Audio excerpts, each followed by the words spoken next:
17 March সোমবার হুগলি জেলার জঙ্গিপাড়ায় ফুরফুরা শরীফের দাওয়াতে ইফতার অনুষ্ঠানে যোগ দেন মমতা ব্যানার্জি। এই অনুষ্ঠানে উপস্থিত ছিলেন ফুরফুরা শরীফের পীরজাদা তোহা সিদ্দিকী, রাজ্য পুলিশের ডিজি রাজীব কুমার সহ মুসলিম ধর্মগুরু ও বিশিষ্ট ব্যক্তিরা। মুখ্যমন্ত্রী মমতা ব্যানার্জি পশ্চিমবঙ্গের রাজনৈতিক পরিস্থিতি নিয়ে কথা বলতে গিয়ে বিজেপির তীব্র সমালোচনা করেন। তিনি বলেন, মুসলিম ধর্মীয় অনুষ্ঠানে এলেই কেন আমায় নিয়ে প্রশ্ন ওঠে? আমি তো সব ধর্মীয় অনুষ্ঠানে যাই। দুর্গাপূজা, কালী পূজা, খ্রিস্টানদের অনুষ্ঠান, ঈদ, ঘোড়দার, এমনকি গুজরাটিদের ডান্ডিয়া নাচেও অংশগ্রহণ করি। আমি বিশ্বাস করি বাংলার মাটি হলো সাম্প্রদায়িক সম্প্রীতির মাটি। এছাড়া তিনি সকল ধর্মাবলম্বী মানুষের মঙ্গল কামনা করে বলেন, আমি আল্লাহ তাআলার কাছে দোয়া করব রমজান মাসে যেন সকলের রোজা কবুল হয় এবং সবাই শান্তিতে থাকেন।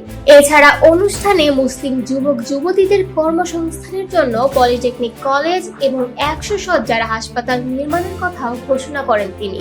বিরোধী দল বিজেপির পক্ষ থেকে মমতার সফর নিয়ে অভিযোগ উঠেছে যে তিনি ভোট ব্যাংক শক্ত করার জন্য ফুরফুরা শরীফে যান, বিশেষত নির্বাচনের আগে। তবে মমতা ব্যানার্জি নিজেই এই অভিযোগের বিরুদ্ধে তীব্র প্রতিক্রিয়া জানান।